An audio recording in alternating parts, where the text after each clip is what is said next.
बच्चों, आज हम सरफेस केमिस्ट्री में टॉपिक पढ़ेंगे कोलाइड बनाना। इसके पहले हम कोलाइड के बारे में पढ़ चुके हैं। कोलाइड में पार्टिकल मतलब कणों का साइज कितना होता था, याद कीजिए कितना होता था। 1 नैनोमीटर से 1000 नैनोमीटर तक, ठीक है। और आप ये भी वर्गीकरण भी पढ़ चुके हैं कोलाइड का। कोलाइड 2 प्रकार के होते हैं, द्रव रागी कोलाइड और द्रव विरागी कोलाइड। द्रव रागी कोलाइड वे कोलाइड होते थे जो आसानी से हिलाकर बन जाते थे, जबकि द्रव विरागी कोलाइड को हमें स्पेशल विशिष्ट विधियों से बनाना पड़ता है। ऐसा क्यों होता है, ये आसानी से क्यों बन जाते हैं और ये इनको अलग विधियों से क्यों बनाना पड़ता है? क्योंकि कोलाइड में 2 भाग होते हैं, एक परिक्षिप्त प्रवस्था और एक परिक्षेपण माध्यम। द्रव रागी जो कोलाइड्स होते हैं उनमें परिक्षिप्त प्रवस्था और परिक्षेपण माध्यम के बीच में आकर्षण बल बहुत ज्यादा होता है, इसलिए इनको आपस में बस मिलाओ और हिला दो तो ये आसानी से बन जाते हैं। फिर से सुन लीजिए, द्रव रागी कोलाइड्स जो होते हैं उनमें परिक्षिप्त प्रवस्था और परिक्षेपण माध्यम के मध्य आकर्षण बल बहुत ज्यादा होता है, इसलिए परिक्षिप्त प्रवस्था को परिक्षेपण माध्यम में जब हम मिलाते हैं और हिलाते हैं तो द्रव रागी कोलाइड आसानी से बन जाते हैं। तो ये कैसे बनते हैं? ये तो आराम से हिलाकर, इनको हम कैसे बना सकते हैं? आसानी से हिलाकर बना सकते हैं। जबकि द्रव विरागी कोलाइड जो होते हैं उनमें परिक्षिप्त प्रवस्था और परिक्षेपण माध्यम के बीच में आकर्षण बल नहीं होता है, इसलिए हम परिक्षिप्त प्रवस्था को परिक्षेपण माध्यम में हिलाकर नहीं बना सकते हैं। तो आसानी से नहीं बना सकते हैं, तो हिलाकर नहीं बना सकते हैं, तो इनको बनाने की क्या होंगी, कुछ विधियां होंगी। तो आपके जो चैप्टर में जो दिया है ना कोलाइड बनाने की विधियां, क्या दिया है? कोलाइड बनाने की विधियां। तो एक्चुअली में वो द्रव रागी कोलाइड बनाने की विधि नहीं है, वो क्या बनाने की विधि है? द्रव विरागी कोलाइड बनाने की विधियां दी गई है, क्योंकि द्रव रागी कोलाइड तो हिलाकर आसानी से बन जाते हैं। द्रव विरागी कोलाइड हम स्पेशल विधियों के माध्यम से बनाते हैं। तो आज हमारा टॉपिक यही है कोलाइडी विलयन बनाने की विधियां। लेकिन ये कौन से कोलाइडी विलयन बनाने की विधियां हैं, ये बात ध्यान रखना। ये कौन से हैं? द्रव रागी कोलाइड बनाने की विधियां नहीं है। ये कौन से कोलाइड बनाने की विधियां हैं? द्रव विरागी कोलाइड बनाने की विधियां। को समझ में आया? कोलाइड 2 प्रकार के होते हैं, द्रव रागी कोलाइड और द्रव विरागी कोलाइड। द्रव रागी कोलाइड में परिक्षिप्त प्रवस्था और परिक्षेपण माध्यम के बीच बहुत ज्यादा आकर्षण बल होता है, इसलिए हम इनको आसानी से हिलाकर बना सकते हैं। जबकि द्रव विरागी कोलाइड में परिक्षिप्त प्रवस्था और परिक्षेपण माध्यम के बीच में आकर्षण बल नहीं होता है, इसलिए इनको हम आसानी से हिलाकर नहीं बना सकते हैं। जब आसानी से नहीं बना सकते हैं तो कुछ विधियां होंगी। तो आज हमें पढ़ना है कोलाइडी विलयन बनाने की विधियां। तो आप ये बताओ, हमें कोलाइडी विलयन बनाना है और कोलाइडी विलयन बनाने की शर्त क्या थी? शर्त अपनी वही है कि कण का आकार कितना हो जाना चाहिए, 1 नैनोमीटर से 1000 नैनोमीटर के तक। किसी भी कण का आकार यदि इतना होगा तो वो कोलाइडी विलयन होगा। अब मान लो कि हमारे पास कोई बड़ा कण है और हम इस साइज इस रेंज से क्या है, बड़ा कण है, तो हम उस कण को क्या कर दें, तोड़ दें, छोटा कर लें, तो इस रेंज में आ गया। इस रेंज में आने का मतलब है कोलाइडी विलयन बन जाना। तो यदि कोई कण इस रेंज से बड़ा है तो हम उसको तोड़ लेंगे।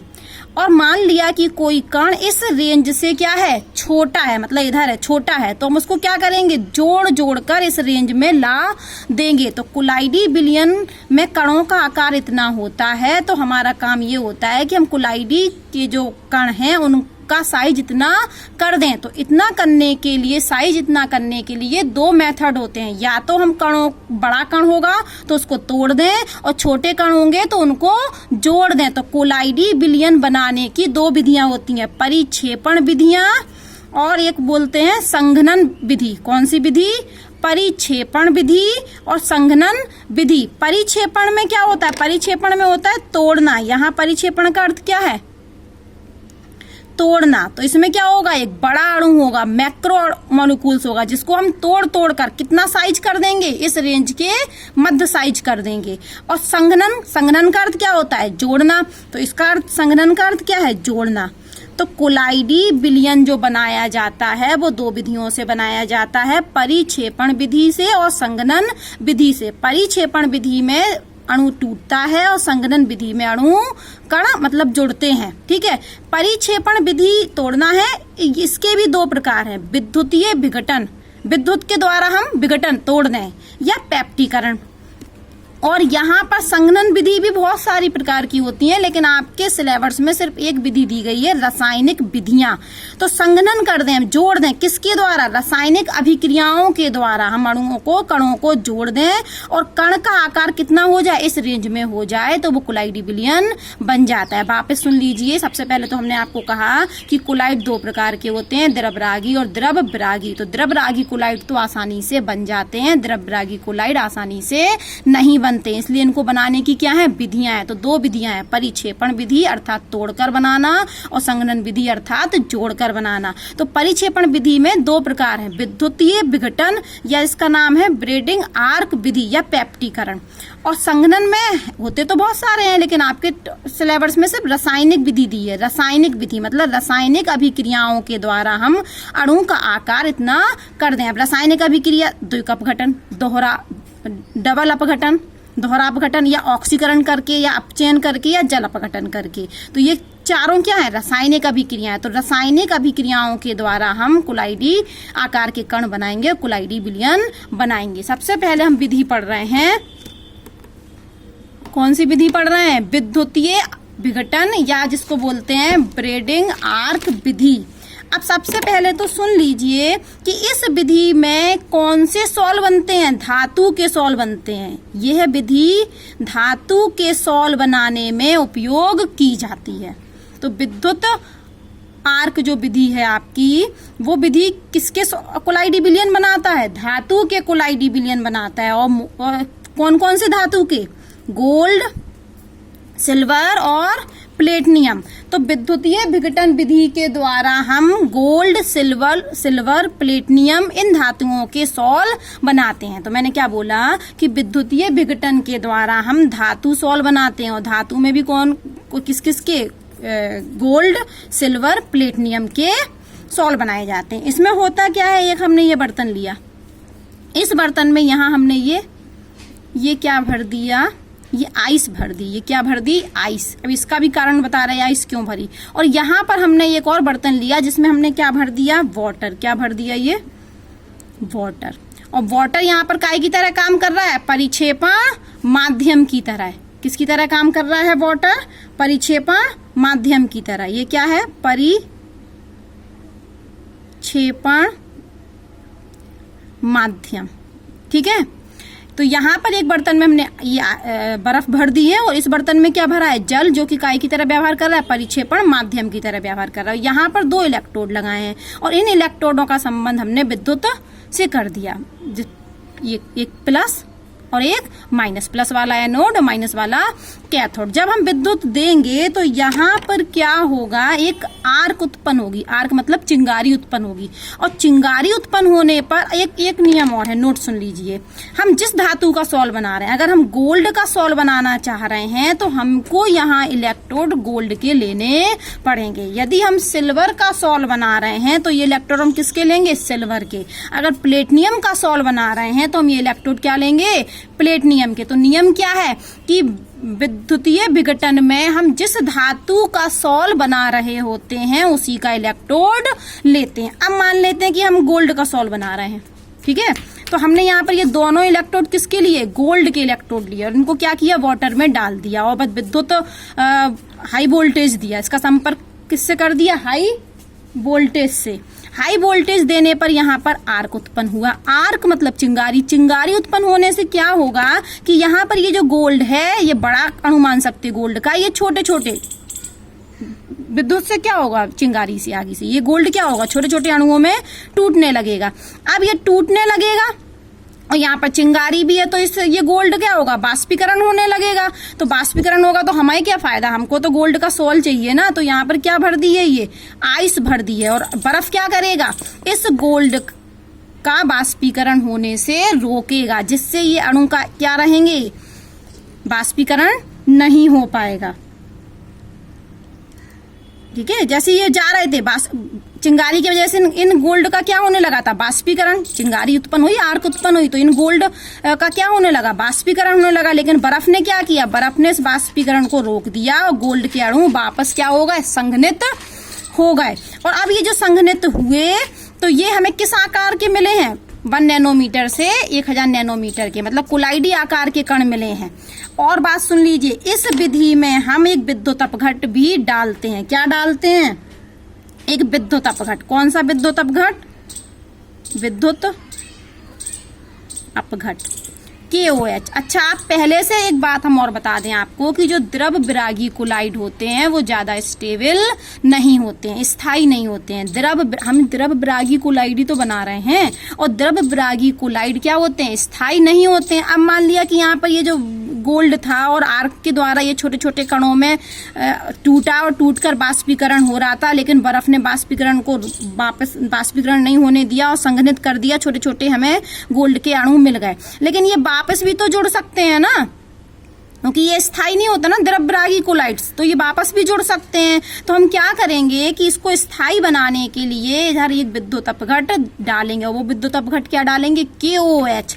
KOH करता क्या है, मान लिया कि हमारा गोल्ड का सॉल्व बन गया, ये AU का कण, ये AU का कण। अब ये आपस में भी जुड़ सकते हैं, और जुड़े तो वापस एक बड़ा कण बना लेंगे, तो हमारा कोलाइडी आकार का कण नहीं रहेगा। तो KOH से क्या प्राप्त होगा, अच्छा K प्लस और OH माइनस। तो यहाँ पर K प्लस और OH माइनस, तो यहाँ पर क्या होता है कि OH माइनस क्या करता है, AU पे प्लस चार्ज होता है, तो ये ऋण आवेश से क्या बन जाएगी, एक ऋण आवेश की लेयर बन जाएगी, परत बन जाएगी। ऐसे ही एक परत यहाँ बन गई। ये किसकी वजह से बन गई, OH माइनस की वजह से। अब ऋण आवेश और ऋण आवेश एक दूसरे को प्रतिकर्षित करते हैं। अब ये आपस में जुड़ सकते हैं, नहीं। अगर हम KOH नहीं मिलाएं तो संभावना है कि हो सकता है कि ये आपस में वापस से जुड़ जाएं, और फिर ये जुड़ गए तो ये तो बड़ा कण हो जाएगा ना, कोलाइडी आकार का नहीं रहेगा। तो वापस सुन लीजिए, ये एक परिक्षेपण विधि थी, इसमें अणु को तोड़कर हम कोलाइडी आकार के कण में बदलते थे। लेकिन अणु को किसके द्वारा तोड़ रहे थे, विद्युत के द्वारा। तो हमने कहा कि हम यहाँ पर एक जल ले लेंगे, और जल में जिस धातु का सॉल्व बनाना है उसी धातु का हम इलेक्ट्रोड लेंगे, और हाई वोल्टेज देने पर यहाँ पर एक आर्क उत्पन्न होगी, और इस आर्क से क्या होगा, गोल्ड के छोटे छोटे कण जो बनेंगे, और जो बाष्पीकरण हो रहा था उन कणों का, तो हमने बर्फ मिला के रखी है, और बर्फ क्या कर रही है, इन अणुओं को, गोल्ड के अणुओं को वापस कंडेंस कर रही है, और हमारा गोल्ड का सॉल्व बन जा रहा है। लेकिन द्रव विरागी सॉल्व जो होते हैं वो स्थायी नहीं होते हैं, इसलिए हमने एक विद्युत अपघट KOH मिला दिया, जिस KOH ने क्या किया कि गोल्ड के अणु के चारों तरफ एक ऋण आवेश परत बना दी, ऋण आवेश परत बना दी, जिससे ये आपस में नहीं जुड़ सकते हैं। और द्रव विरागी कोलाइड को स्थायी बनाने के लिए हमने विद्युत अपघट मिलाया। अब हम दूसरी विधि पर आते हैं, पेप्टीकरण, पेप्टेन भी बोलते हैं जिसको, ठीक है। तो पेप्टीकरण में भी हम क्या बना रहे हैं, द्रव विरागी कोलाइड बना रहे हैं। तो यहाँ हमको 3 चीज चाहिए होती है, एक तो प्रेसिपिटेट मतलब अपक्षेप चाहिए ताजा बना हुआ, और एक चाहिए हमें परिक्षेपण माध्यम। क्या चाहिए हमें, परिक्षेपण माध्यम, ठीक है। और एक चाहिए हमें विद्युत अपघट। हम लेंगे एक परख नली, उस परख नली में हम क्या कर दें, अपक्षेप ले लें ताजा बना हुआ, और कोई भी परिक्षेपण माध्यम ले लें, और एक क्या ले लें, विद्युत अपघट, और तीनों को मिलाकर और क्या कर दें, हिला दें। तो हमारा पेप्टीकरण, इस क्रिया को हम पेप्टीकरण के नाम से जानते हैं। मान लिया कि हमने यहाँ पर एक सिल्वर क्लोराइड, ये PPT लिया, और जल ले लिया, और एक विद्युत अपघट इलेक्ट्रोलाइट ले लिया, AgNO3। तो इन तीनों को मिलाकर हमारा कोलाइडी विलयन बन जाएगा। पेप्टीकरण एक क्रिया है, इस क्रिया में हम ताजे बने हुए अपक्षेप को उचित विलायक में घोलकर विद्युत अपघट मिलाकर प्राप्त कोलाइडी विलयन प्राप्त करते हैं। इस क्रिया को हम पेप्टीकरण के नाम से जानते हैं। अब नियम सुन लो, विद्युत अपघट हम कौन सा लेंगे, जैसे हमने यहाँ पर अपक्षेप लिया, कौन सा अपक्षेप लिया, AgCl का। तो हमको जो विद्युत अपघट लेना होगा, उस विद्युत अपघट में या तो Ag प्लस आयन हो या Cl माइनस हो, कंपलसरी ये होना चाहिए, Ag प्लस या Cl माइनस। तो इसलिए AgNO3 ले लिया। AgNO3 में कौन सा, सिल्वर आयन मिल गया। मतलब हमारा कहने का अर्थ है कि जो अपक्षेप में जो आयन होते हैं उसमें से एक आयन विद्युत अपघट में होना चाहिए। ठीक है। अब हम पढ़ते हैं तीसरी विधि, रासायनिक विधियां। और ये दोनों विधि क्या थी हमारी, परिक्षेपण विधि थी। अब हम पढ़ रहे हैं रासायनिक विधि। और रासायनिक विधि क्या है हमारी, संघनन विधि है। तो इसमें क्या होता है कि कोलाइडी परिक्षेपण या तो द्विक अपघटन करके या ऑक्सीकरण करके या अपचयन करके या जल अपघटन करके, जैसे इन चारों में से कोई भी चारों अभिक्रियाएं कोई भी अभिक्रिया करके हम क्या करते हैं, अणु निर्मित होते हैं, अणु बनाते हैं। और ये अणु क्या होते हैं, पुंजित होकर सॉल का निर्माण करते हैं। मतलब समझिए वो ये कह रहे हैं कि द्विक अपघटन, ऑक्सीकरण, अपचयन या जल अपघटन, इनमें से कोई भी अभिक्रिया के द्वारा हम अणु का निर्माण करते हैं और वो अणु आपस में पुंजित होकर कोलाइडीसॉल बना लेते हैं। और इन अभिक्रियाओं को हम क्या कहते हैं, रासायनिक अभिक्रिया। तो साफ सीधे सीधे शब्दों में हम कह सकते हैं कि रासायनिक अभिक्रियाओं के द्वारा जब हम कोलाइडी आकार के कण बनाते हैं अर्थात सॉल बनाते हैं तो इस विधि को हम रासायनिक विधि के नाम से जानते हैं। अब आप ये देखिए, द्विक अपघटन क्या बोला मैंने, यहाँ पर द्विक अपघटन, दोहरा अपघटन। यहाँ पर आर्सेनिक ऑक्साइड ले लिया हमने, तो इसका ये जो है ना ऑक्सीकरण संख्या 11 में आप पढ़ चुके हैं, +3 है। यहाँ ऑक्सीजन की -2 है, यहाँ हाइड्रोजन की +1 है और ये सल्फर की यहाँ पर -2 है। ठीक है, तो यहाँ पर क्या हुआ, ये आर्सेनिक ऑक्साइड ये क्या बन गया, आर्सेनिक सल्फाइड का सॉल बन गया। दोनों ही टूटे, देखो ये भी टूट गया और ये भी टूट गया, इसलिए इसको हम बोलते हैं दोहरा अपघटन। ठीक है, ये हमारा आर्स सॉल बन तैयार हो गया। अब ऑक्सीकरण कौन सी अभिक्रियाएं होती हैं, ऑक्सीकरण भी अभिक्रियाएं होती हैं जिनमें ऑक्सीकरण संख्या का मान बढ़ता है। यहाँ देखिए, यहाँ पर कितनी है ऑक्सीकरण,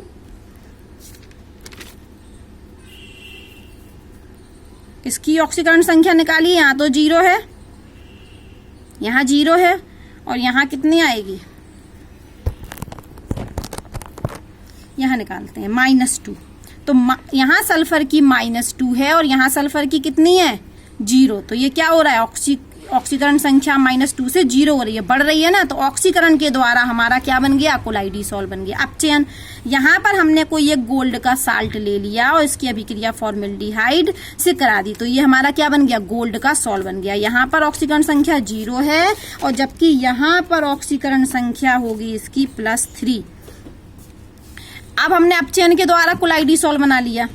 यहाँ पर अब हमने जल अपघटन कर दिया, फेरिक क्लोराइड है, फेरिक क्लोराइड का जब हम जल अपघटन करते हैं तो ये फेरिक हाइड्रोक्साइड का सॉल तैयार हो जाता है। तो मतलब हम ये कहना चाह रहे हैं कि रासायनिक अभिक्रियाओं के द्वारा भी कोलाइडीसॉल बना सकते हैं।